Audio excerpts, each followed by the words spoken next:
tentu sebagian ya mungkin juga di kalangan para guru atau juga di kalangan para insan pendidikan ya kata-kata MGMP mungkin sudah begitu dikenal, tetapi pastinya ada sebagian yang di luar itu mungkin yang tidak mengenal seperti Anda ya. Betul. Nah, ya belum kan? familiar. Nah, belum familiar. Ya, apakah yang dimaksud dengan MGMP? Apakah itu sebuah program? Apakah itu sebuah kurikulum? Apakah itu sebuah apa begitu? Atau persatuan guru? Iya, iya betul. Berikut kita akan dengarkan penjelasan dari Pak Sigit. Oke, baik, silahkan Pak. Ya, terima kasih Bu. MGMP atau kepanjangan dari Musyawarah Guru Mata Pelajaran Informatika. Jadi mata pelajarannya adalah informatika. Masih berada di bawah naungan Dinas Pendidikan dan Kebudayaan Kabupaten Tanah Laut. Itu adalah sebuah komunitas belajar, kelompok belajar guru-guru yang mengampu mata pelajaran TIK dan informatika, Bu. Oke. Jadi kegiatannya kita laksanakan memang pertemuan itu 1 bulan sekali, dan itu semuanya adalah peserta guru-guru yang mengampu mata pelajaran informatika dan TIK di Kabupaten Tanah Laut untuk tingkat SMP. Oh begitu. Ya. Artinya MGMP ini adalah sebuah organisasi, komunitas belajar. Ya, organisasi atau komunitas perkumpulan para guru dalam satu mata pelajaran sama. Oke, seperti itu. Nah, lalu MGMP ini, Pak Sigit, apakah ia satu untuk satu Kabupaten Tanah Laut atau MGMP ini ada kayak cabang, ranting, apalagi begitu untuk tingkat kabupaten?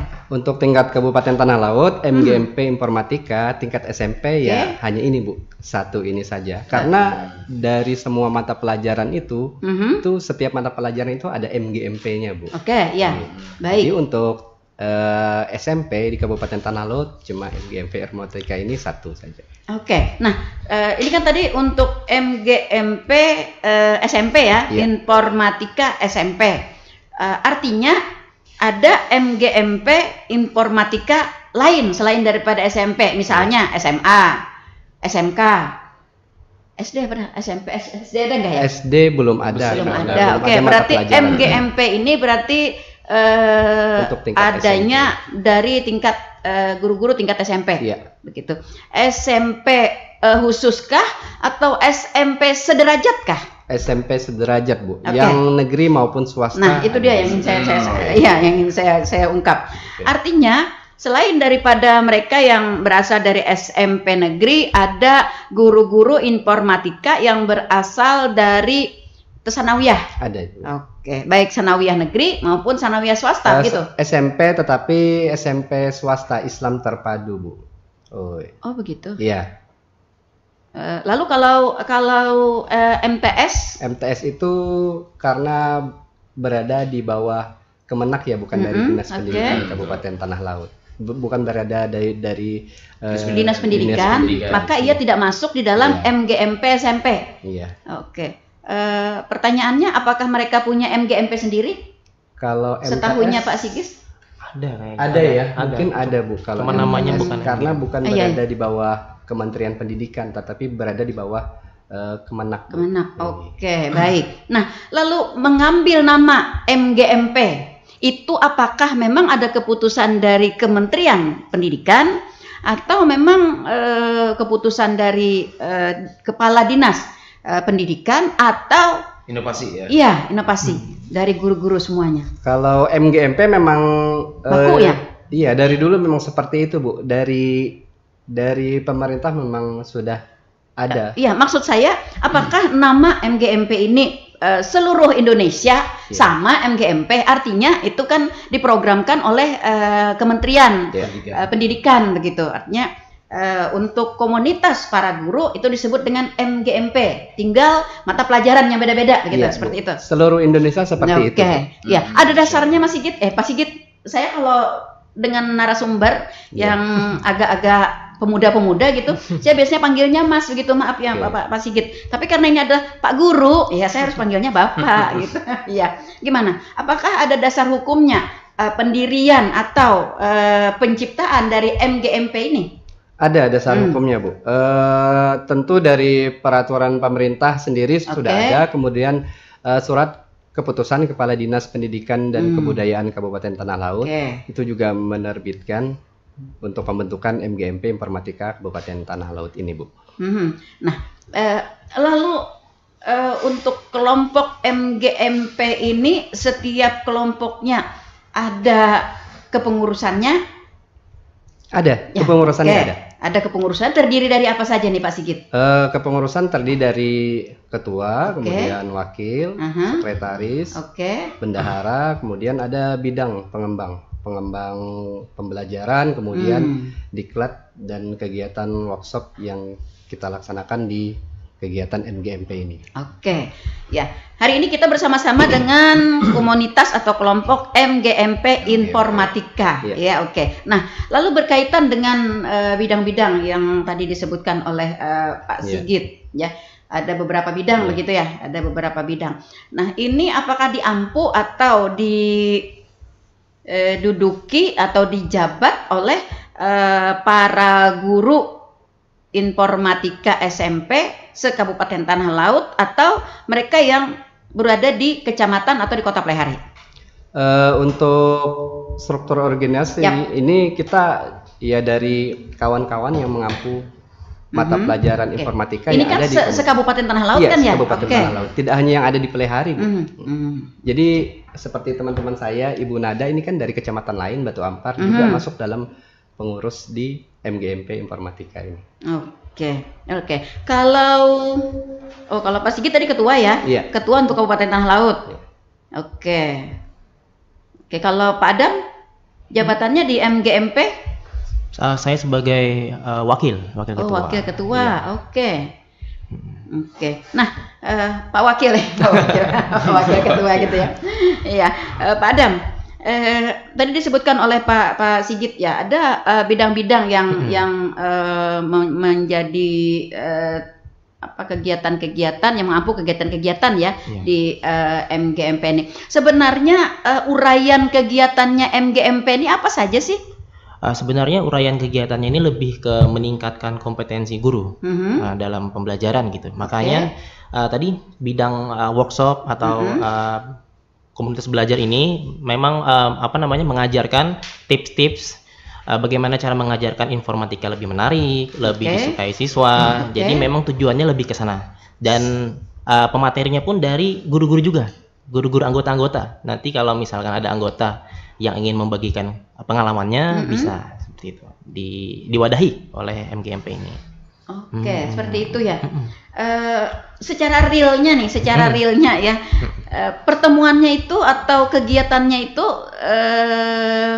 seberapa kali, setahun berapa kali, atau sebulan berapa kali, atau ada triwulan, caturwulan, bahari ada caturwulan ya, sekarang nggak ada lagi, atau semesteran atau bagaimana, Pak? Nah, untuk saat ini dijadwalkannya 1 bulan itu 1 kali. 1 bulan 1 kali, biasanya di minggu kedua. Di minggu kedua. Dan untuk saat ini dijadwalkan seperti itu. Mungkin untuk tahun ajaran berikutnya mungkin ada perubahan, itu tergantung tergantung kesepakatan. Artinya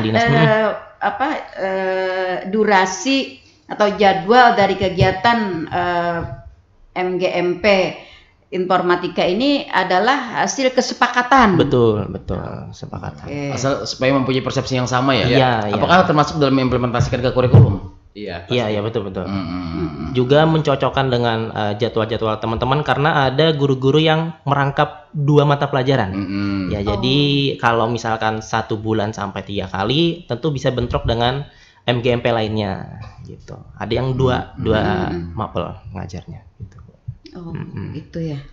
Nah, lalu di dalam kegiatannya, ini secara real dulu nih kegiatannya. Tadi kan disebutkan oleh Pak Adam, meningkatkan kompetensi guru, ini luas kan ya? Luas kan. Nah, saya ingin uraian secara detail nih dalam rangka meningkatkan kompetensi guru mata pelajaran itu. Apa saja yang diprogramkan oleh kelompok atau komunitas MGMP Informatika ini? Ya, tentu kalau yang dasar dulu ya, Bu ya. Kemarin pas di pertemuan pertama itu kita berbagi praktik baik terkait penyusunan tujuan pembelajaran, menganalisis CP, dan membuat rangkaian pembelajaran yang mungkin bisa membuat siswa lebih tertarik dengan pembelajaran informatika. Jadi lebih yang dasar dulu seperti itu, lalu nanti berbagi praktik baik tentang pembelajaran yang mungkin susah untuk dipahami, karena yang jadi guru informatika ini tidak semuanya lulusan sarjana komunikasi. Ada ya seperti saya lulusan sarjana fisika. Jadi tentu untuk belajar coding-coding itu susah ya Bu ya, tidak ada dipelajarkan dulu. Jadi ini MGMP itu jadi wadah untuk mempelajari coding-coding yang harus diajarkan ke siswa, dan walaupun basicnya bukan di saya di situ, berkat ada MGMP ini saya jadi bisa mengajarkan ke siswa-siswa gitu. Itu basicnya di situ dulu, dan banyak hal lagi sebenarnya. Oh, seperti itu ya. Paham ya? Belum ya? Paham. Makanya ketuanya Eskom nih, Pak. Eskom. Kalau ketuanya Eskom. Sebenarnya bisa Kominfo aja kita. Kita kantor kita aja. Iya. Oke, seperti itu ya. Ini MGMP ini masa kerjanya setiap tahun atau ada periode misalnya 5 tahun sekali atau bagaimana, Pak Sigit atau Pak Adam? Bagaimana? MGMP ini kita bentuk kemarin baru bulan Agustus 2024 ini, karena informatika ini merupakan mata pelajaran baru di kurikulum Merdeka. Dulu ada namanya teknologi informasi komunikasi, tetapi muatan 2013 ya? Iya, kurikulum lama itu 2013. Di kurikulum Merdeka ini muncul mata pelajaran informatika. Jadi baru kita bentuk di bulan Agustus tadi, Bu. Kalau yang MGMP informatika tadi ya, pantasan tadi katanya Pak Adam, yang pertama kemarin penyusunan pembelajaran, nanti yang kedua gitu. Saya sudah tergerak itu mau ya nanti kok belum dilaksanakan gitu ya. Sudah Bu, sudah. Ya, pantasan kalau baru bulan Agustus bulan. 4 bulan. Oke. Nah, dalam kurun waktu 4 bulan. Sebenarnya guru MGMP ini untuk satu kabupaten Tanah Laut itu ada berapa banyak sih Pak Sigit? Kalau di data jumlah anggota itu sekitar 39 kalau 39 orang, 39 orang guru. 39 orang guru yang terdaftar di sebenarnya yang tidak terdaftar ada berapa begitu? Kalau idealnya memang setiap sekolah itu ada guru yang mengampu mata pelajaran itu. Karena memang di dalam kurikulum harus ada itu gitu. Berarti artinya setiap di tingkat SLTP itu wajib ya. Ada minimal satu. Oke. Lalu MGMP sendiri sudahkah memetakan di mana SMP atau SLTP yang tidak memiliki guru informatika atau yang memiliki 2 guru informatika? Iya Bu, kita sudah share, kita sudah sampaikan informasi ini ke MKKS, Musyawarah Kerja Kepala Sekolah. Nah dari situ kan informasi bahwa kita melaksanakan kegiatan MGMP informatika ini mengundang paling tidak 1 orang guru yang mengampu mata pelajaran informatika. Nah, hasilnya? Selama 4 bulan yang kami jalankan kegiatan ini, maksimal itu sekitar 35-an guru hadir dalam kegiatan. Artinya masih banyak sekolah-sekolah lain yang memang belum hadir dalam kegiatan itu. Padahal ini merupakan komunitas belajar yang penting buat kita. Oke, iya betul sekali. Makanya itu yang ingin. Artinya kita bisa melihat wajah informatika di tingkat SLTP dengan komposisi guru informatika yang cukup terbatas. Oke. Baik. Nah, lalu apa saja sih yang di betul, saya punya juga sebenarnya. Tapi saya kayaknya lebih kepada mana sih? Bawa garis. Ini ada relas panggilan. Oke. Iya, lebih kepada pada sekolah itu ya teknik informatika dan komunikasi ini satuan pelajarannya ya yang akan diberikan selama 1 tahun itu apa saja itu Pak? Kalau dalam kurikulum yang baru ini Bu, kurikulum Merdeka itu kurikulum Merdeka ini, informatika ini ada dua elemen, yaitu berpikir komputasional dan juga literasi digital. Itu dua elemen itu yang kita sampaikan kepada siswa. Berpikir komputasional dan juga literasi digital. Nah, ini dua komponen ini berarti memang petunjuk teknis dari pusat, dari kementerian ya. Capaian pembelajaran. Artinya komponen ini seluruh tingkat SLTP se-Indonesia. Baik. Tadi Pak Sigit menyampaikan bahwa teknik informatika dan komunikasi ini baru ada bulan Agustus. Iya, baru ada mata pelajarannya begitu di tingkat SLTP. Artinya kemarin-kemarin itu belum ada begitu. Nah, sejauh ini Pak Sigit, apa sih sebenarnya yang menjadi pertimbangan atau yang mempengaruhi adanya mata pelajaran teknik informatika dengan tidak adanya mata pelajaran teknik informatika dan komunikasi ini? Saya pikir ya karena khususnya bagi pelajar kita begitu. Perkembangan teknologi informasi dan komunikasi saat ini kita tidak bisa pungkiri, hampir semua manusia, hampir setiap hari kita selalu berhubungan dengan, bukan hanya anak SMP anak TK juga udah hafal banget gitu ya. Mulai kita Bapak yang nggak hafal mama sama oma-oma ya. Mulai kita dari bangun tidur sampai kita mau istirahat lagi itu selalu berhubungan dengan perangkat teknologi informasi dan komunikasi. Nah, itu dampaknya luar biasa, baik itu dari sisi positif dan juga dari sisi negatifnya. Mungkin itu yang mempengaruhi kenapa informatika dan teknologi informasi ini ada dan penting untuk disampaikan di sekolah dalam kegiatan pembelajaran.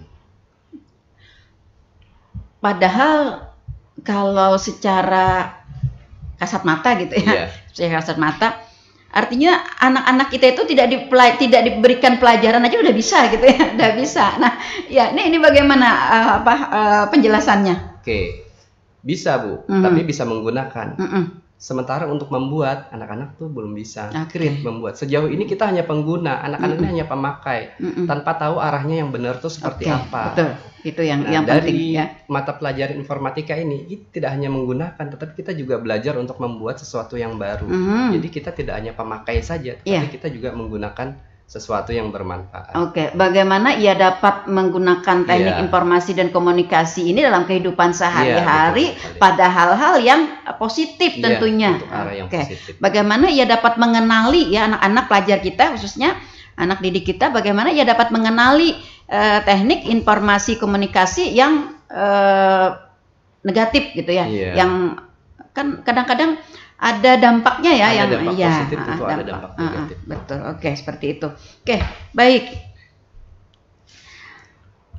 Lalu apa saja alat teknologi yang paling bermanfaat bagi siswa dalam pembelajaran? Pak Adam mungkin Ya, boleh. Kalau berbicara terkait alat teknologi yang bermanfaat bagi siswa tentu luas sekali. Berdasarkan pengalaman saya juga sering menggunakan alat-alat yang andalan ya. Contohnya misalkan ada Google Classroom, ada Quizzes, Canva. Yang mana contohnya saja kayak Canva ini itu sering digunakan untuk siswa dan juga guru dalam membuat desain grafis. Tentu Canva ini gratis kalau misalkan siswa atau gurunya punya akun belajar. Nah, rata-rata semua siswa itu udah punya akun belajar. Jadi ini sangat membantu sekali untuk siswa membuat misalkan PowerPoint kalau mau presentasi, terus juga membuat laporan praktikum misalkan jadi untuk semua mata pelajaran bisa sebenarnya Canva ini. Nah, terus juga ada saya sering menggunakan Quizzes. Nah, Quizzes ini itu bermanfaat sekali untuk guru kalau mau ulangan harian atau asesmen. Biasanya kan siswa kalau disuruh menjawab soal itu udah malas duluan, apalagi tahu kalau soalnya banyak, ngeluh pasti. Nah, dengan Quizzes ini itu siswa jadi lebih happy menjawab soalnya. Bahkan soal yang dikasih 20 pun mau nambah biasanya kalau saya menggunakan Quizzes ini. Jadi ini bermanfaat banget untuk Quizzes. Terus juga ada sekarang yang sering dibicarakan itu AI. Nah, AI juga sering saya gunakan akhir-akhir ini, misalkan untuk membuat administrasi misalkan, atau siswa juga diminta untuk mencari sesuatu yang dia ingin ketahui terkait pembelajaran. Jadi AI ini memudahkan siswa untuk mengakses berbagai informasi lah. Ya, untuk membuat misalkan teks pidato, membuat audio, video, bahkan sekarang ada AI yang bisa buat lagu. Nah, ada yang buat lagu. Yang ini yang saya manfaatkan di SMP Negeri 4 Plehari. Saya buat Mars SMP itu pakai AI. Gitu. Jadi sangat membantu sekali. Jadi nggak butuh pemikiran yang sampai berdarah-darah. Iya, gitu ya? tidak perlu. Jadi sangat terbantu sekali. Begitu iya. ya? Tetapi sehari 3 kali aja boleh ya. Iya, sehari ada batasannya. Kayak obat juga ya.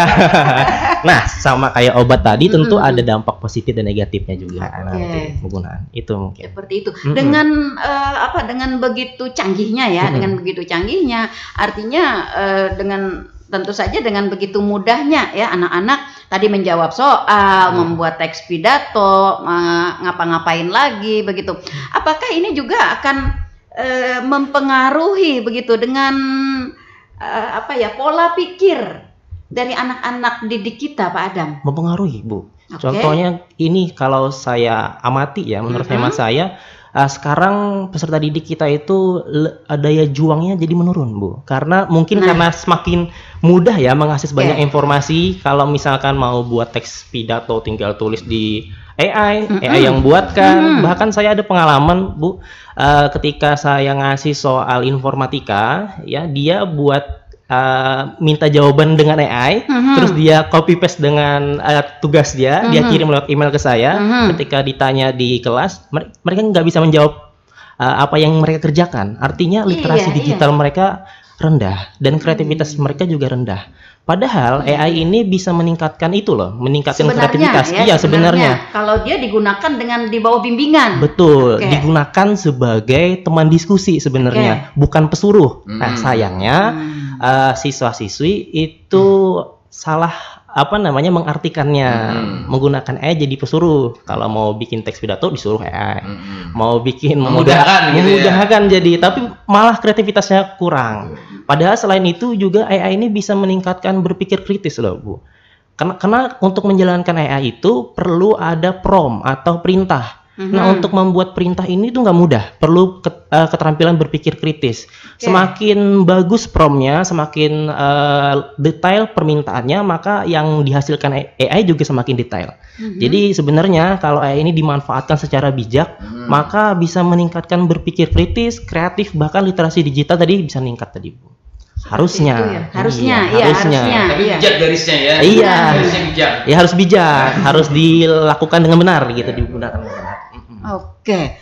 Artinya ia dapat meningkatkan cara berpikir begitu ya. Betul. Oke. Apakah juga cara berpikir ini juga berkaitan dengan motivasi belajar? Artinya bagaimana teknologi seperti AI tadi, kuisis dan sebagainya itu dapat meningkatkan motivasi belajar anak, Bu Nada?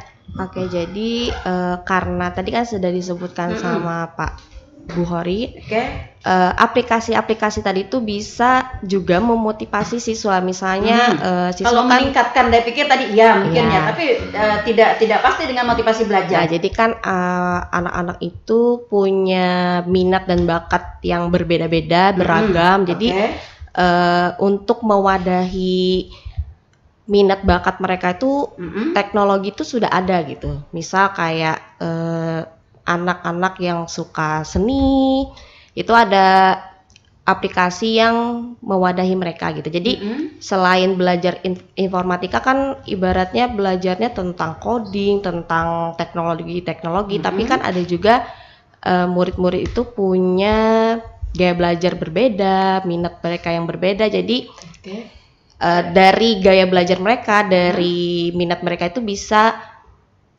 memotivasi belajar informatika tadi gitu. Jadi ada teknologi yang bisa mengembangkan minat mereka gitu. Ada. Jadi kan motivasi itu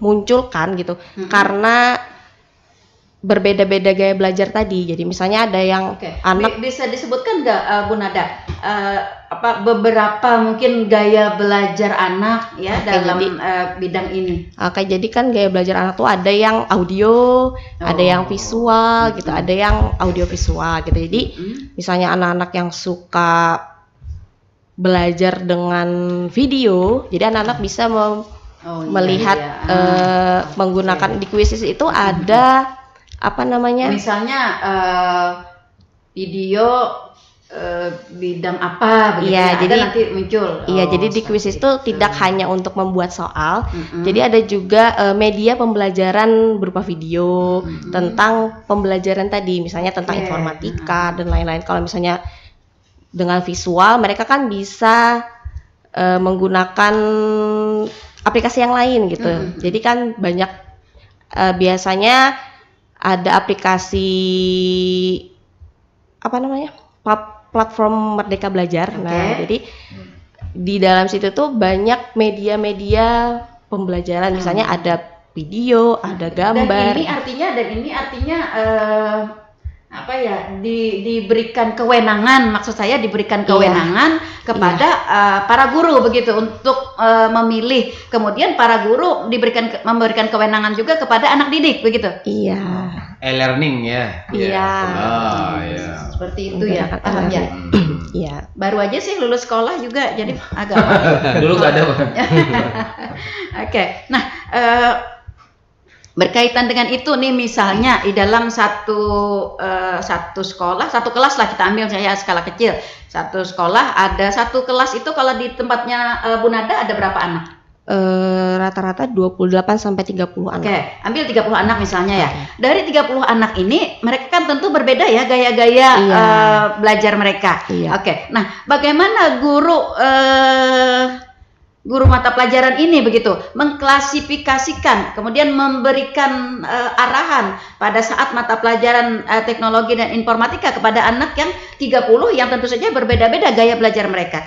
Nah, jadi di kurikulum Merdeka biasanya sebelum kita belajar itu ada menggunakan asesmen awal. Jadi asesmen awal tadi itu untuk mengetahui minat, bakat, dan gaya belajar anak. Gitu.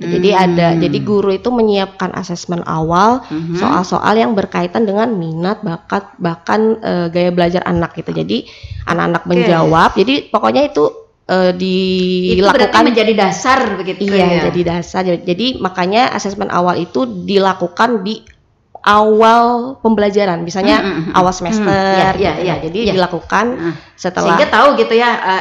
Lalu artinya pada saat memberikan pelajaran itu berarti anak dari satu kelas itu berkelompok begitu?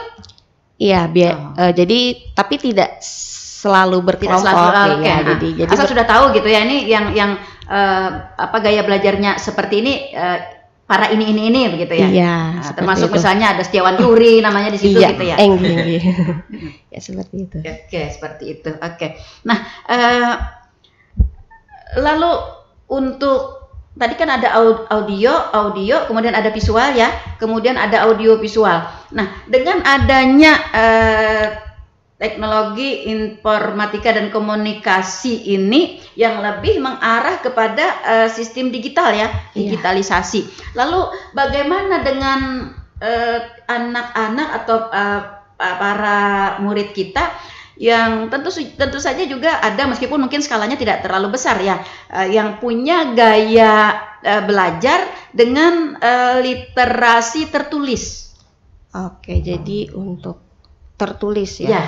Kalau untuk tertulis mungkin mereka saat ini ya, kalau untuk di kelas saya misalnya itu untuk tertulis itu mereka jarang ada, tetapi tidak, maksudnya masih ada gitu. Jadi kalau untuk tertulis biasanya saya menggunakan media belajar yang konvensional seperti buku. Nah, itu masih digunakan. Soalnya kan di saat ini juga kita masih dihimbau untuk terus membaca begitu ya. Karena katanya membaca itu membuka jendela dunia. Iya.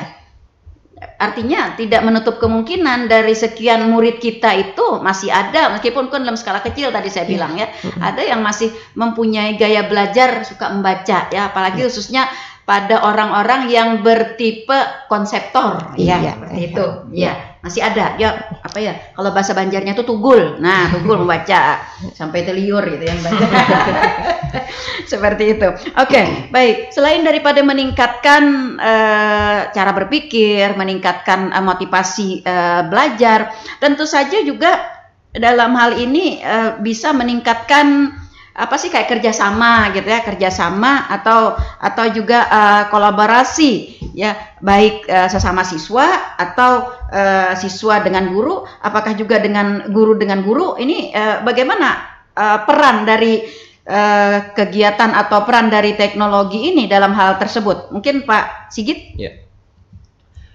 Teknologi informasi dan komunikasi ini menciptakan sebuah ruang, sebuah platform untuk guru dan siswa itu bisa berkolaborasi, bekerja sama, berdiskusi di dalam sebuah tempat tadi, Bu.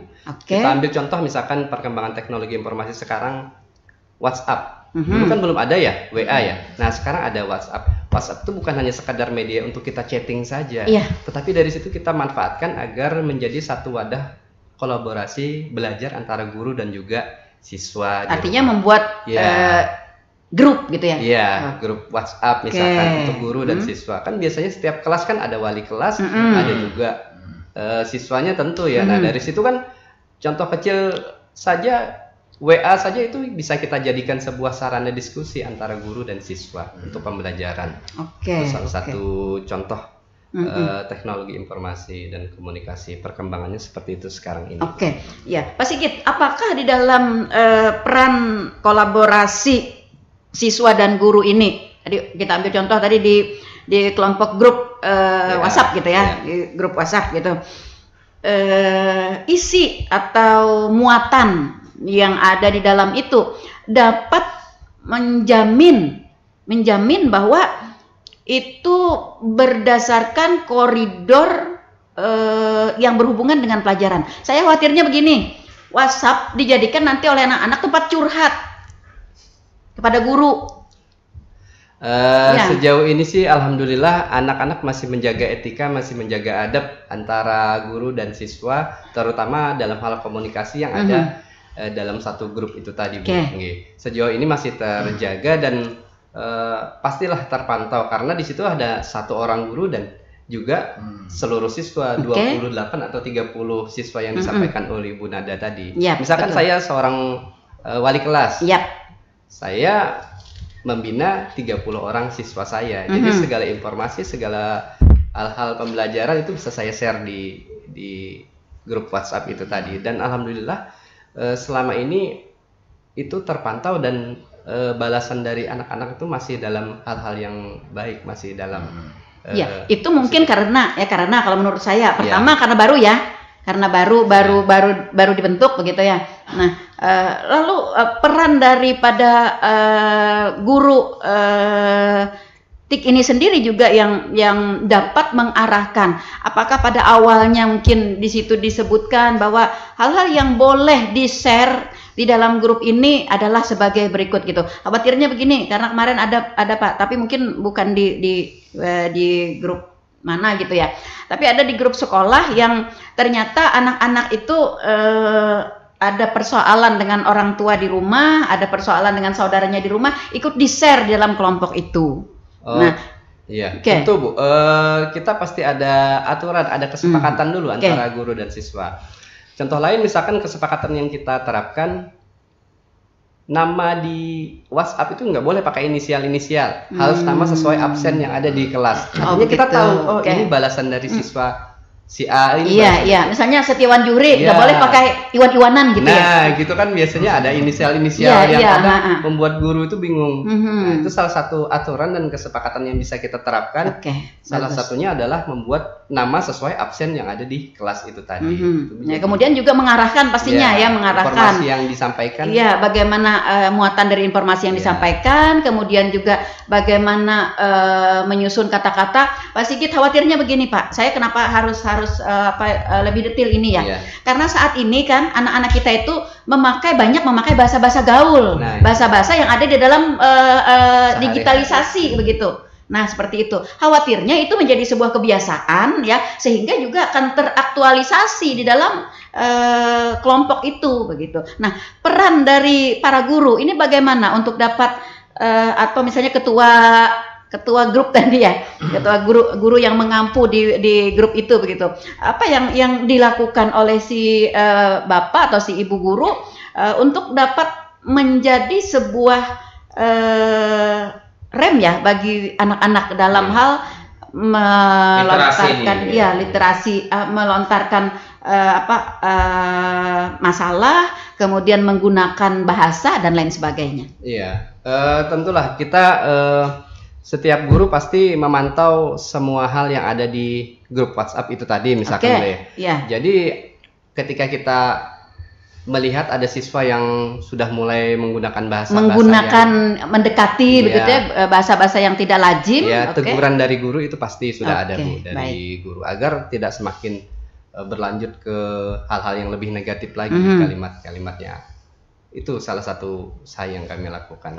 Artinya ada indikator atau mungkin ada batasan atau ada ukuran begitu ya, ada volume, ada apa sih gitu ya yang mengatakan, yang disepakati oleh semua begitu bahwa bahasa yang kita gunakan itu yang memenuhi persyaratan seperti ini begitu. Iya, menggunakan bahasa yang sopan pasti itu, walaupun di situ bukan hanya satu guru, semuanya juga ada. Pak Sigit, kalau kita hanya mengatakan bahasa yang sopan itu relatif loh ya. Nah, jadi anak-anak tidak akan memahami secara detail yang sopan itu seperti apa. Ini contohnya begini, zaman saya dengan guru itu Pak Sigit, kalau melihat guru itu 4 meter di sana, kalau ada jalan yang bisa nembus sehingga tidak melewati guru gitu, kita nembus meskipun jalan itu agak jauh gitu ya. Itu saking segannya dengan guru. Tetapi dengan anak-anak sekarang, hello bro, jarnya dengan guru. Apakah itu juga menjadi sebuah pembelajaran yang dikatakan sopan atau bagaimana oleh para pembimbing kita? Artinya kategori dari kata sopan itu kan ada ukurannya ya bagi para guru di dalam komunitas atau kelompok belajar itu. Kalau kita misalkan menyampaikan sebuah informasi di grup WhatsApp, saya sarankan kepada siswa jangan hanya dibaca saja, tetapi dipahami dan juga dibalas dengan bahasa yang sopan. Walaupun itu informasi itu sifatnya sederhana. Misalkan anak-anak besok menggunakan pakaian olahraga misalkan. Iya Bu, inggih Bu, iya Pak. Itu kan hal-hal yang sopan yang kita ajarkan kepada siswa. Kalau misalnya ada yang menjawab siap komandan katanya. Nah, itu kan sudah teguran bisa kita berikan kepada. Siap-siap admin mengeluarkan. Iya. Artinya ini saya ingin agar ini benar-benar memang memberikan dampak yang positif, kemudian juga dapat mengarahkan kepada anak-anak kita. Baik. Nah, Pak Sigit, ada yang berdampak secara negatif, kemudian ada yang berdampak positif tadi seperti disebutkan oleh Pak Adam dan Bu Nada. Nah, lalu terhadap dampak negatif ini, bagaimana kita dapat mengurangi atau boleh meniadakan nggak ya? Ya, dari dampak negatif adanya TIK ini. Dampak negatif dari teknologi informasi dan komunikasi khususnya di kalangan pelajar ya. Salah satunya adalah pendidikan literasi digital yang harus menjadi prioritas Bu. Jadi siswa itu perlu diajarkan gini loh, menggunakan teknologi yang benar itu seperti ini. Kita perlu ingat bahwa secanggih apapun alat itu hanya adalah media, alat saja. Intinya ya kita sendiri yang menggunakan. Jadi pengguna termasuk pengaturan waktu. Jadi jangan terlalu lupa waktu apa sampai berlebihan menggunakan teknologi informasi. Atau misalnya mereka kalau ada itu kayak agak nyantai gitu, karena nanti enak aja sih ditanya di Mbah gitu ya, Mbah Google gitu. Iya, nggak usah belajar juga, nanti sampai waktunya kita tanya ke situ begitu. Tidak seperti itu juga Bu. Jadi kita arahkan bahwa ya kita tidak bisa tergantung dengan teknologi terus. Betul, nah itu yang dampak negatif salah satunya. Intinya ya kita yang berpikir. Pengendali gitu ya. Iya, kita dari diri kita sendiri. kecanggihan teknologi sekarang sampai ke AI seperti yang disampaikan oleh Pak Adam tadi, itu sifatnya hanya membantu. Membantu. Intinya dari kita sendiri, kitalah yang harus mengembangkan kreativitas dan ide-ide yang harus kita munculkan dari kita sendiri. Teknologi itu sifatnya hanya membantu. Secanggih apapun itu hanya alat bantu untuk kita. Itu Bu, yang perlu kita sampaikan kepada yang siswa. Perlu kita yakinkan ya kepada siswa. Karena cara belajar yang lebih mudah seperti yang dikatakan oleh Pak Adam tadi ya akan memberikan dampak negatif kalau bahasa kitanya itu agak-agak nyantai gitu ya, anak-anak agak-agak nyantai gitu. Oke. Nah, ini yang harus kita tingkatkan agar kemudahan dari teknologi ini tetap memacu kepada nilai juang bagi mereka gitu. Iya, karena akan beda Pak Sigit, Pak Adam dan Bu Nada. Ketika seorang anak belajar dengan sistem perjuangan yang luar biasa ya, zaman dulu gitu, tidak ada teknologi ya, itu akan berdampak kepada karakter. Iya, betul. Berdampak kepada karakter. Oke. Nah, untuk dapat mengambil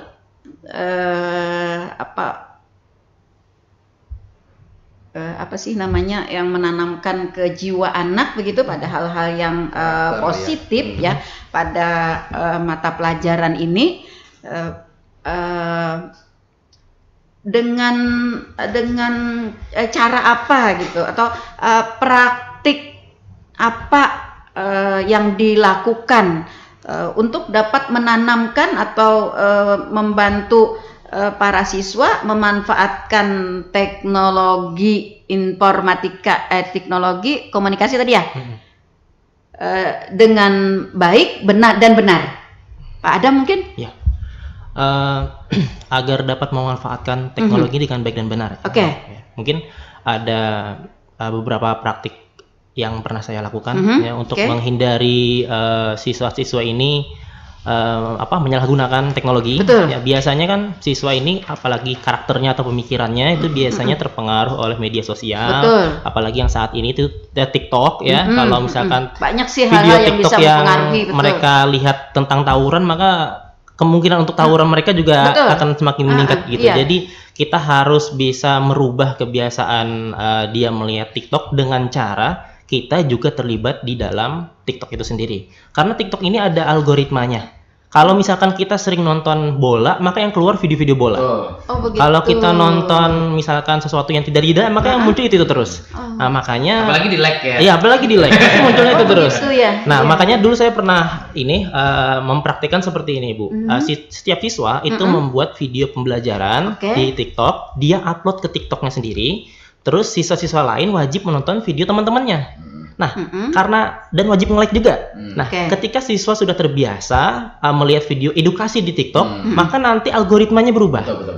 Akhirnya video yang keluar juga video-video edukasi semua. Nah, ini salah satu langkah untuk guru, apalagi orang tua ya, untuk dapat merubah kebiasaan TikToknya jadi video-video yang dilihat itu video-video edukasi. Kayak gitu. Itu salah satu yang praktik yang pernah saya lakukan dan itu beneran berdampak. Walaupun dampaknya nggak sebesar semuanya langsung berubah, tidak ya. Tapi ada akhirnya video-video yang kayak praktik sains jadi keluar akhirnya di timeline TikToknya seperti itu. Itu ini mungkin persepsi MGMP seperti ini. Iya, persepsi MGMP. Oke, seperti itu ya. Pak Sigit, sekarang kan banyak brand e-commerce ya yang menjadi pasar virtual ya. Apakah ini menjadi topik pembelajaran juga? Ini ekonomi buat kedepannya nanti nih. Apakah menjadi topik pembelajaran juga di MGMP ini? Iya, tapi mungkin kita lebih ke pengenalan. Ya, skalanya paling skala kecil ya dengan dasar informatika mungkin. Ini kan jenjangnya bukan hanya di SMP saja, sampai ke SMA, SMK kan ada. Mungkin untuk penerapan pengaplikasikannya nanti mungkin di tingkat yang lebih tinggi. Kalau pengenalan mungkin ada di tingkat SMP di semester 2 biasanya. Seperti itu ya. Iya. Okay. Karena kita tidak bisa menolak. Iya, tidak bisa menutup mata. Iya. Iya. Oke, baik.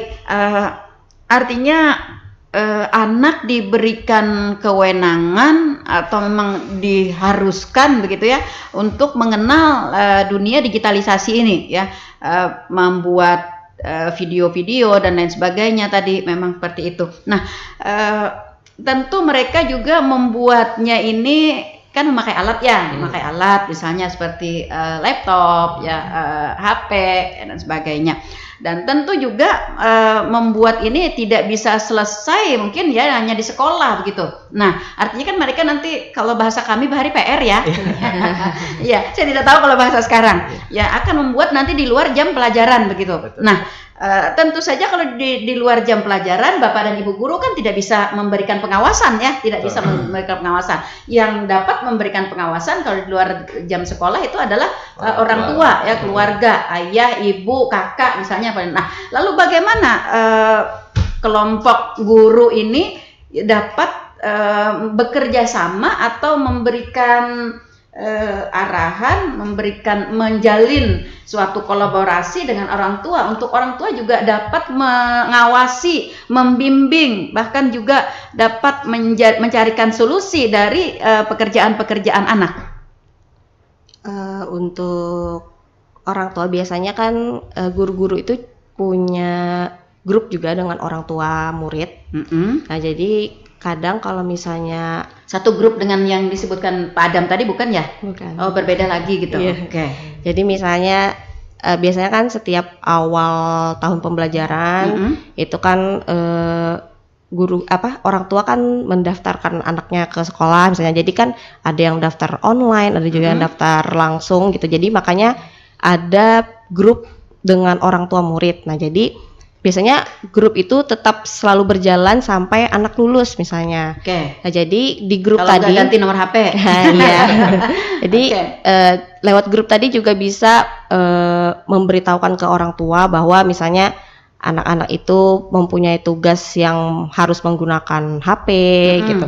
Sedangkan supaya di rumah terawasi gitu. Jadi orang tua bisa memantau anaknya dan juga tidak semua orang tua juga melek teknologi. Betul. Nah, itu tadi jadi salah satu kesulitan juga. Iya, jadi untuk sekarang itu orang tua tuh harus melek informasi dan juga teknologi, jadi supaya bisa mengawasi anak-anaknya menggunakan teknologi di rumah gitu. Jadi tidak hanya guru yang di sekolah memantau anak-anak gitu, jadi orang tua juga bisa memantau. Di aplikasi Google itu ada fitur pemantauan orang tua, pemantauan anak. Jadi misalnya HP-nya, HP anak itu tuh bisa dipantau orang tua lewat HP orang tua gitu. Jadi artinya HP anak itu bisa connecting ya, iya. di-connecting. Nah, jadi kalau bahasanya rekan Iwan tuh disadap.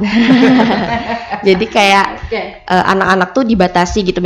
Misalnya anak-anak ketahuan membuka aplikasi yang lain gitu tidak ya, selain daripada Jadi orang tua tuh bisa tahu gitu. Jadi orang tua tuh bisa lihat apa saja kegiatan anak di HP-nya gitu. Jadi bisa terpantau. Jadi misalnya sudah masuk ke situs-situs atau aplikasi yang tidak berkaitan dengan pelajaran gitu, ya?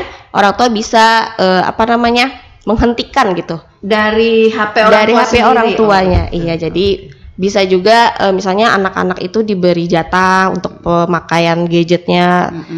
Misalnya di rumah hanya pada jam tertentu gitu. Misalnya kalau adik saya dulu itu biasanya weekend. Nah, misalnya gitu. Jadi kecuali misalnya ada tugas dari guru misalnya baru boleh menggunakan si gadget tadi, meskipun untuk saat ini untuk zaman ini tuh susah gitu. Tapi ya orang tua tuh harus bisa mengendalikan, harus berkomitmen gitu. Ya, harus berkomitmen. Dan ini juga adalah sesuatu yang harus dikerjasamakan. Begini maksud saya, Bu Nada.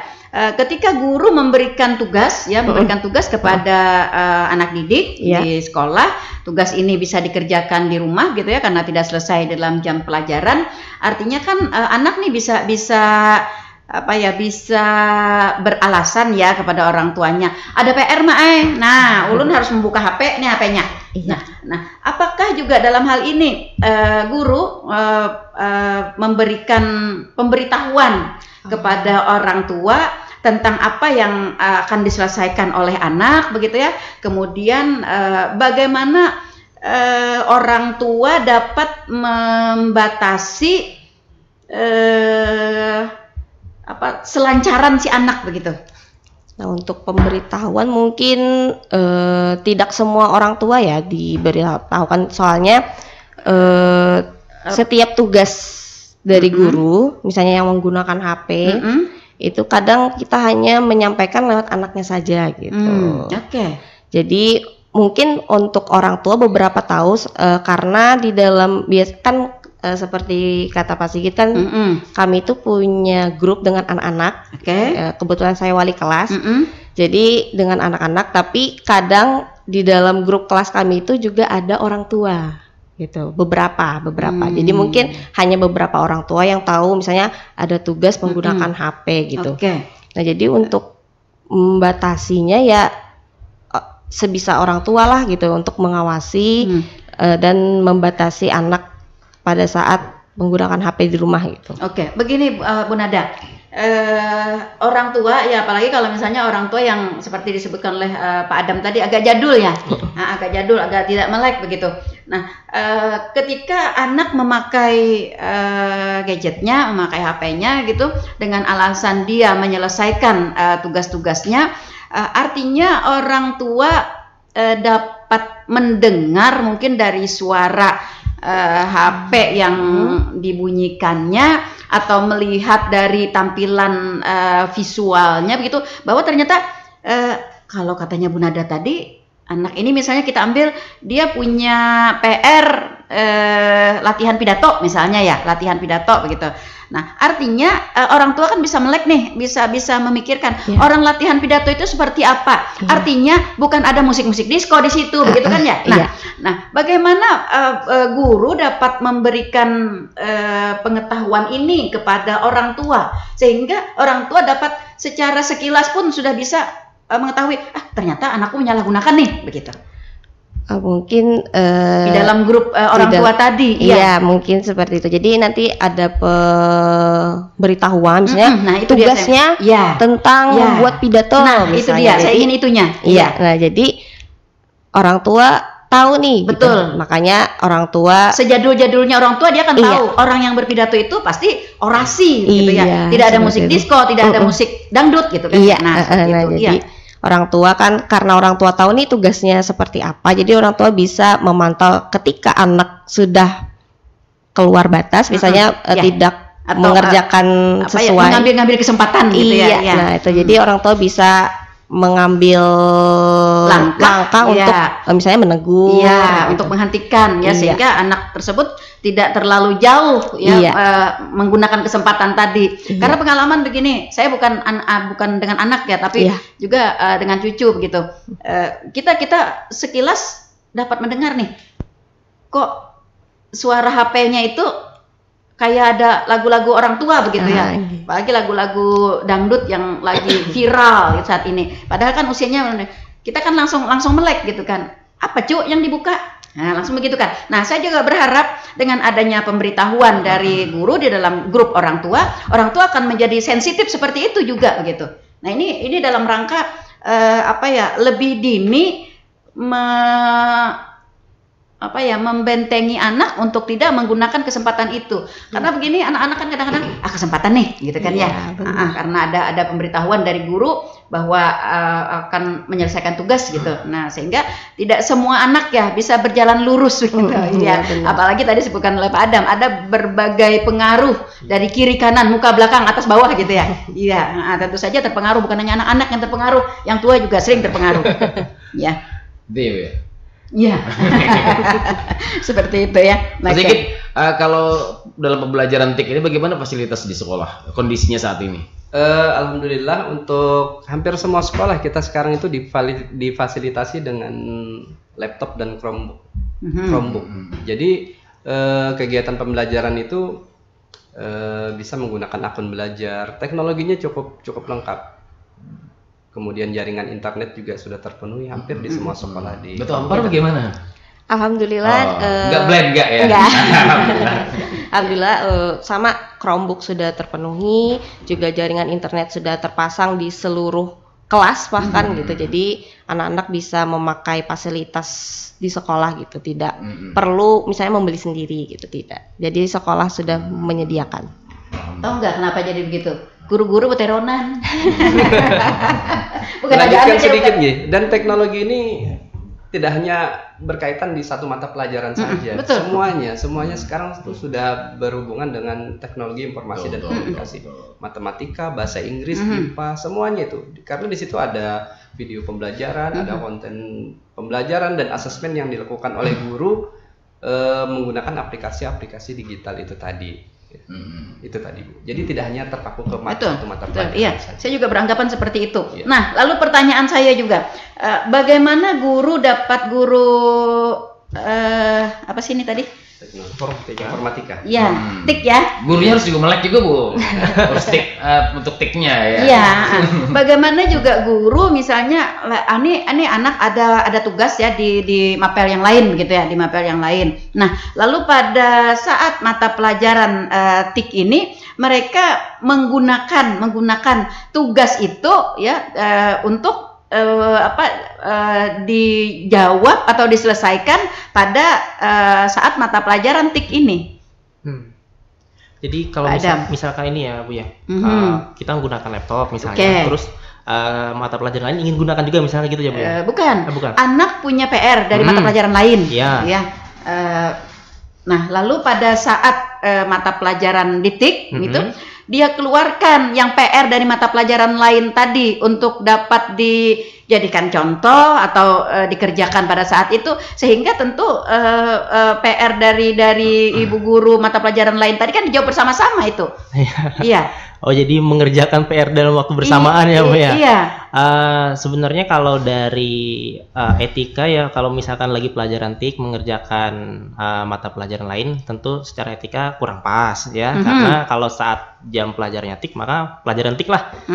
Tapi mungkin ini tergantung beberapa guru juga. Ada guru yang memaklumi, misalkan karena memang di sekolah itu tugas sangat banyak ya, mungkin lagi masa-masanya banyak tugas, jadi kadang ada yang memaklumi, termasuk saya juga kadang memaklumi. Kalau misalkan saya kan ngajar informatikanya, sedikit gitu jawab pelajaran informatika saya kan di lab dan menggunakan laptop, sekaligus misalkan saat itu ada tugas lain dari bahasa Indonesia, misalkan sekaligus lah mau searching di situ boleh, saya membolehkan saja. Yang penting selesaikan dulu tugas informatikanya, kalau ada waktu luang boleh digunakan. Jadi fleksibel saja kalau saya. Seperti itu. Artinya anak tidak dituntut untuk dapat mengerjakan tugas dari mapel lain itu secara mandiri ya, secara sendiri. Artinya bolehlah kita di mata pelajaran tik begitu untuk mengeluarkan. Maksud saya begini, apakah ada guru-guru atau Bapak Ibu mata pelajaran tik ini berkolaborasi juga dengan guru-guru mata pelajaran lain, misalnya seperti ini pada mata pelajaran matematika, Bapak Ibu guru mapel tik, saya memberikan PR atau memberikan tugas kepada anak-anak tentang ini. Pada saat mata pelajaran tik masuk begitu, anak-anak langsung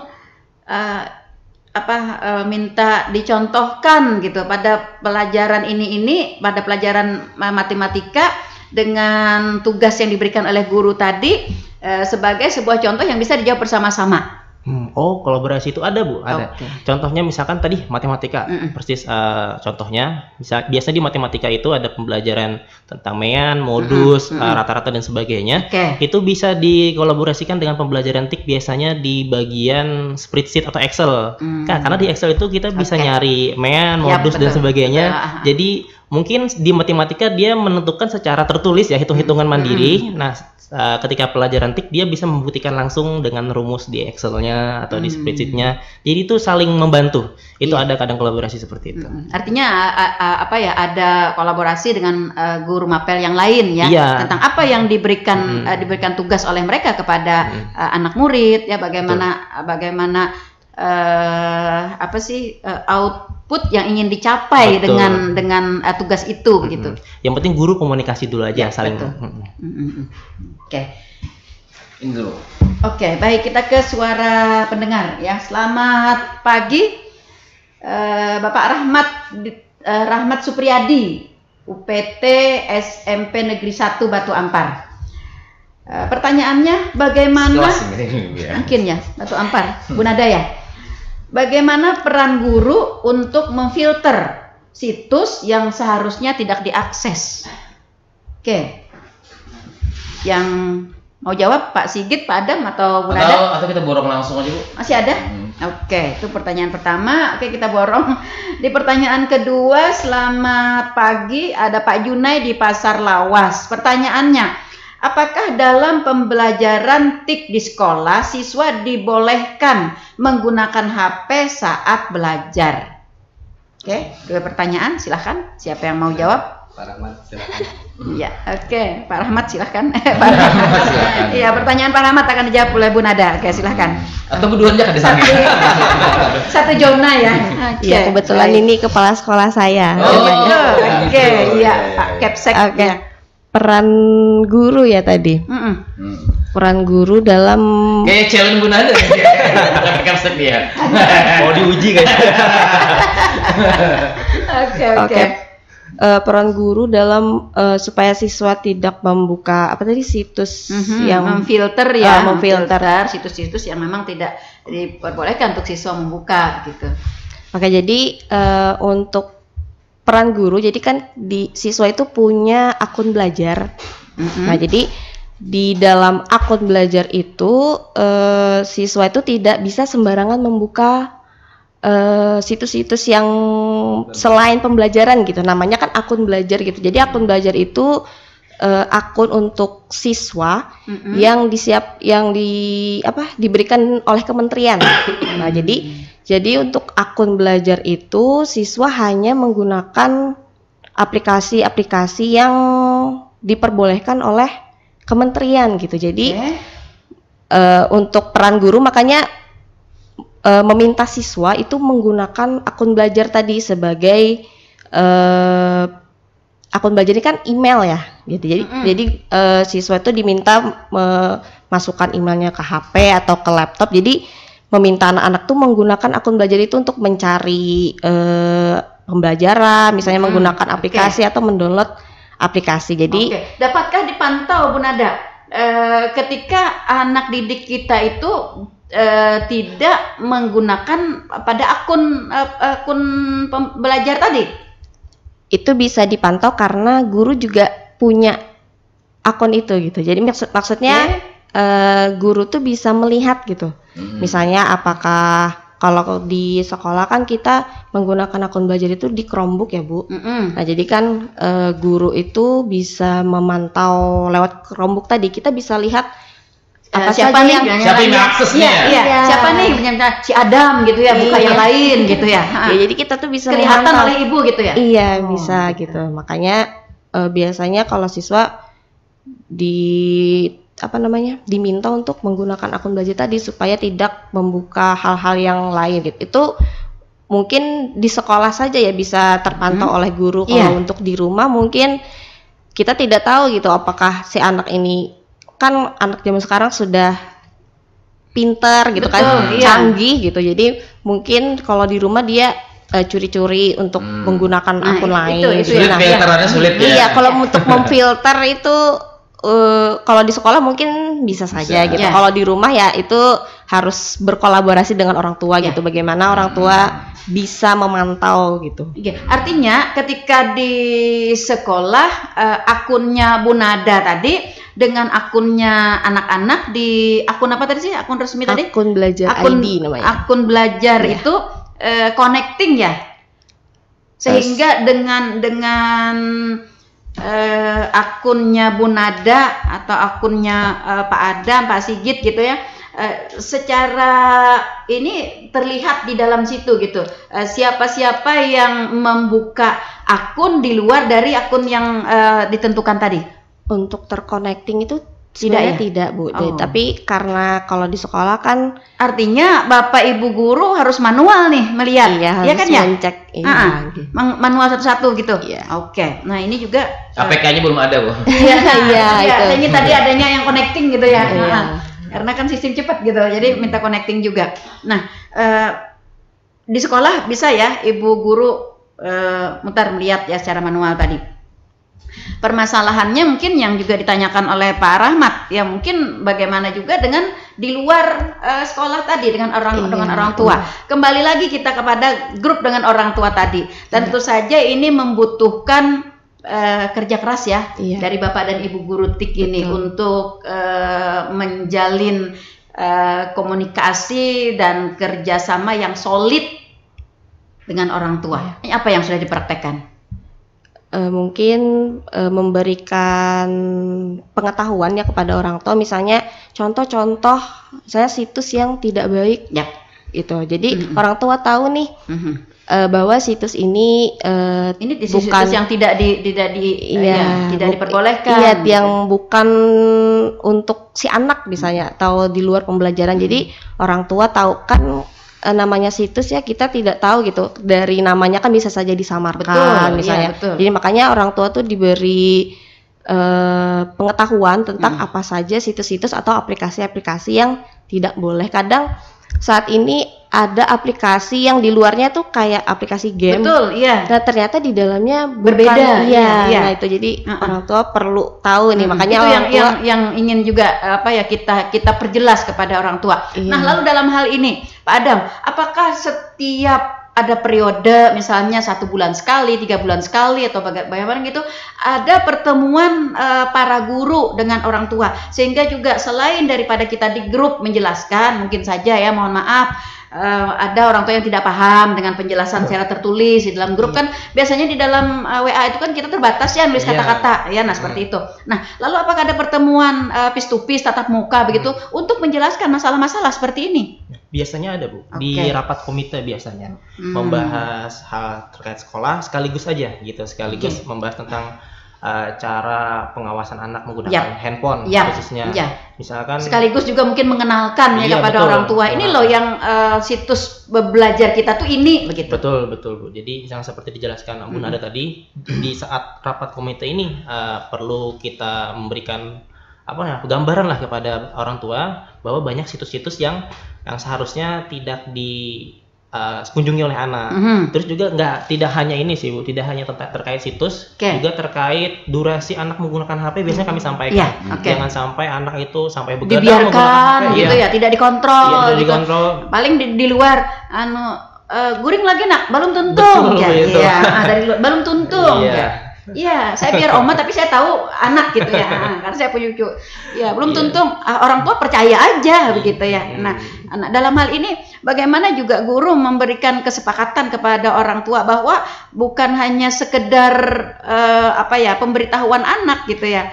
Karena kalau misalnya ada pemberitahuan dari guru, ini akan dapat dikerjakan misalnya tugas-tugas dari sekolah ini dalam waktu misalnya 2 jam atau dalam waktu maksimal 3 jam udah selesai. Kalau anak menggunakan HP-nya lebih daripada 3 jam, artinya kan orang tua perlu sensitif nih ya. Betul.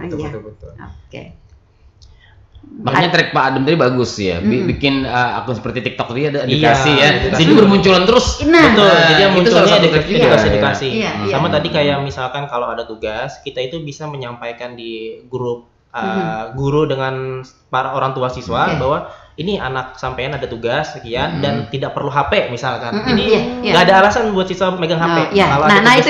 Itu yang ingin saya sampaikan juga. Bisa dikerjakan di buku misalkan, di buku. Atau kalau misalkan perlu HP, kita jelaskan juga ke orang tua bahwa ini perlu HP, misalkan membuat video, maka hal yang di luar membuat video orang tua bisa mengawasinya. Nah itu yang ingin saya sampaikan. Ini juga yang ingin kita tekankan ya, bahwa memang kerjasama kolaborasi dengan orang tua ini sangat-sangat perlu untuk terus dikuatkan dalam rangka pemantauan di luar jam sekolah itu tadi ya, baik penggunaan pada situs-situs yang tidak diizinkan kepada anak atau juga durasinya. Durasi memegang itu begitu ya. Oke. Wah. Sulit memang. Sulit memang ya. Oke. Yang kedua tadi. Yang kedua pertanyaannya dari Pak Junai tadi. Oke. Apakah dalam pembelajaran TIK di sekolah siswa dibolehkan menggunakan HP saat belajar? Di dalam pembelajaran informatika sebenarnya tidak hanya, kalau di tempat kami itu tidak hanya pembelajaran informatika Bu. Semua mata pelajaran itu boleh menggunakan handphone tadi ya. Yap. Tetapi pastilah masih dalam pengawasan Bapak Ibu guru di sekolah. Teknisnya seperti ini. Jadi ketika pagi siswa datang ke sekolah, HP itu tidak boleh di tangan siswa, tetapi dikumpulkan di sebuah kotak atau box yang ada di ruang guru. Ya, siswa mengumpulkan di situ dan masuk kelas itu siswa tidak membawa handphone. Handphone itu digunakan atau dipakai ketika si guru tadi sudah mulai memasuki kelas dan memulai pelajaran. Jadi selama guru tersebut belum memerintahkan siswa menggunakan handphone, berarti handphone tersebut tidak boleh dipakai. Itu salah satu bentuk keamanan yang kami lakukan agar penggunaan perangkat itu tidak sembarangan dilakukan siswa. Salah satunya seperti itu, Bu. Artinya dari rumah saat ini siswa diperbolehkan, bahkan dianjurkan ya bawa handphone ya? Boleh. Nah, lalu dari Kecamatan Pak Sigit emang semua diterapkan seperti itu? Tapi SMP 3 aja sekarang? Iya, nah itu semua sekolah ada seperti itu sudah. Dia ada GMP tadi. Jadi, karena fasilitas sudah. Laptop dan Chromebook itu ada di semua sekolah, tetapi mungkin tidak sesuai dengan jumlah siswa yang ratusan. Betul. Seperti di tempat kami ada 400 lebih siswanya, kan tidak sampai Chromebook dan laptop sampai segitu. Jadi guru boleh menggunakan perangkat teknologi informasi, siswa membawa itu, tetapi pemantauan dan pengawasan yang utama itu tadi, Bu. Iya. Lalu ketika misalnya habis jam pelajaran yang diharuskan menggunakan HP, HP-nya dikumpul lagi atau bagaimana? HP-nya pasti dikumpul lagi. Pada saat pulang? Pada saat pulang baru boleh diambil lagi. Iya. Artinya ada pembatasan ya, Pak Sigit ya, ada pembatasan. Jadi tidak terlalu khawatir sih dengan teknis yang seperti ini. Mungkin saja teknis ini mungkin seperti yang dikatakan oleh rekan Iwan tadi mungkin tidak diterapkan oleh semua sekolah, atau mungkin ini sudah menjadi sebuah petunjuk teknis untuk semua sekolah. Internal sih, kita masing-masing sekolah pasti punya cara punya teknis sendiri-sendiri. Yang kami lakukan seperti itu, Bu. Jadi mohon maaf, misalkan saya mengajar di jam ketiga dan keempat. Siswa datang kan jam 7.30 ya. 7.30 itu harus disimpan di meja saya dulu. Jam ketiga dan keempat baru digunakan di kelas bersama siswa. Setelah habis jam ketiga keempat dikumpulkan ke tempat saya. Siswa boleh mengambil pada saat pulang nanti. Jadi pada saat istirahat pun siswa nggak bisa pakai HP sembarangan gitu.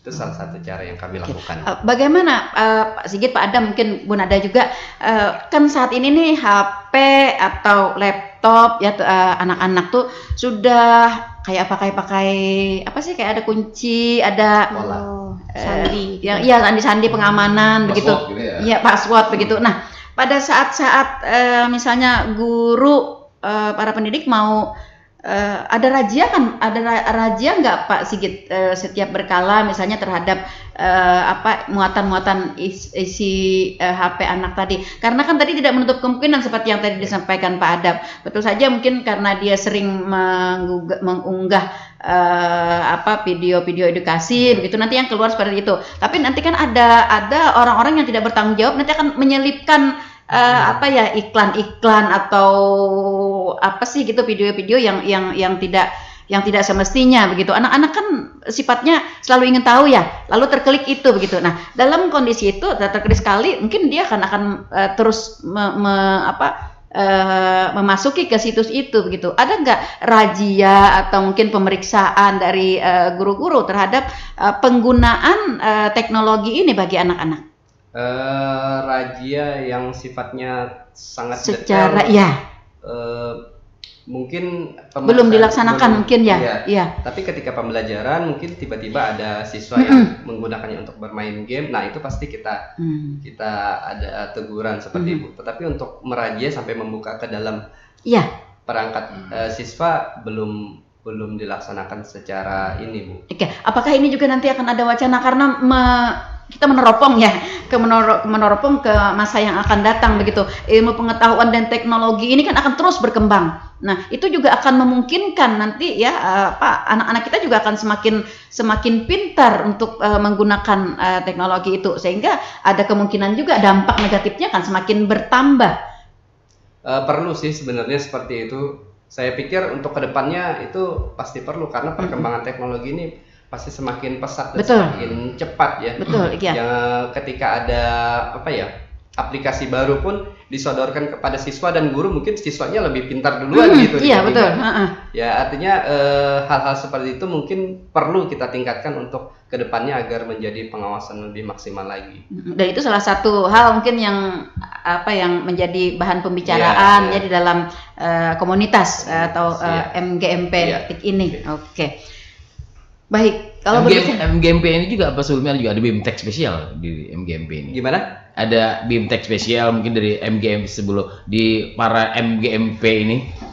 Ada BIMTEK atau teknis ya? Iya, BIMTEK teknis. Sejauh ini kami masih, karena ini juga baru jalan 4 bulan, hal-hal yang kami bicarakan ya narasumber yang intern ya. Kami sendiri Bu. Sejauh ini masih internal karena kawan-kawan namanya teknologi luas kan, jadi ada ilmu baru, ada hal baru, bisa berbagi langsung di situ. Dinas Pendidikan sendiri bagaimana dengan adanya MGMP? Sangat mendukung Dinas Pendidikan ini, karena ya ini dampak negatif teknologi ini luar biasa sekarang. Dengan adanya komunitas MGMP Informatika ini pasti memfasilitasi guru untuk paling tidak menggunakan teknologi dengan benar dan mencegah dampaknya. Dan mengetahui begitu ya bagaimana seluk-beluk penggunaan secara menyimpang gitu ya. Oke, seperti itu. Sayang sekali ya. Oke, Bu. Waktu kita berada di zona lewat sekali. Ya, seru sebenarnya. Karena ini ilmu pengetahuan dan teknologi di TIK ini sangat sangat rentan berdampak. Iya, sangat rentan. Berdampak tujuannya sebenarnya ke arah ke positif, tapi sangat berdampak ke arah negatif, dan penggunaannya pun semakin canggih, semakin mudah begitu ya, semakin mudah. Nah, ini yang menjadi sebuah PR berat ya bagi para pendidik, khususnya di mapel informatika ini seperti itu. Oke, sayang sekali Pak Sigit, Pak Adam, Bu Nada, kita sudah harus mengakhiri ya bincang-bincang kita di kesempatan pagi hari ini. Tapi saya masih ingin minta closing ya dari masing-masing Bapak dan Ibu guru. Pak Sigit. Gunakanlah teknologi ini untuk hal yang bermanfaat. Jangan sampai teknologi yang menguasai kita, tapi kita lah yang menggunakan teknologi ini untuk hal-hal yang cerdas dan bijak. Jadi selalu ingat memanfaatkan teknologi sebagai alat, jadi bukan tujuan. Itu Bu, pesan saya. Oke, Pak Adam? Mungkin dari saya, jangan takut untuk menggunakan teknologi, karena teknologi itu bermanfaat, tapi juga harus tetap bertanggung jawab dengan apa yang digunakan di teknologi. Tentu orang tua, guru juga ikut terlibat dalam pengawasannya, karena pendidikan itu tanggung jawab bersama. Oke, betul, iya. Ditekankan ke tanggung jawabnya ya. Iya. Oke, baik. Kalau Bu Nada sendiri? Teknologi ini kan adalah peluang besar untuk berkembang gitu. Betul. Jadi tidak membatasi orang-orang yang memakai teknologi untuk tidak berkembang gitu. Jadi jangan juga membiarkan sisi negatif si dampak teknologi tadi itu untuk menghambat kita. Jadi selalu menyeimbangkan gitu antara potensi dengan teknologi tadi. Oke, artinya yang ditekankan kesadaran ya. Iya. Kesadaran nih bahwa teknologi ini kan untuk positif begitu ya. Iya. Jangan sampai kita larut atau hanyut pada dampak negatifnya. Iya, karena biasanya kalau katanya lagu sama Irama kan ya. Iya. Nah. Ya, silakan. Sebuah lagu. Iya. Lagu ya. Oke, seperti itu ya. Ketika yang enak-enak tuh ternyata menghanyutkan gitu, tapi salah gitu ya sebenarnya, seperti itu. Oke, baik. Saudara pendengar, itu tadi ya bincang-bincang kita di kesempatan pagi hari ini dalam program Tanah Laut Menyapa, Radio Tuntung Panang FM di hari Kamis 28 November 2024 bersama dengan teman-teman Bapak dan Ibu guru dari MGMP Informatika SMP Kabupaten Tanah Laut.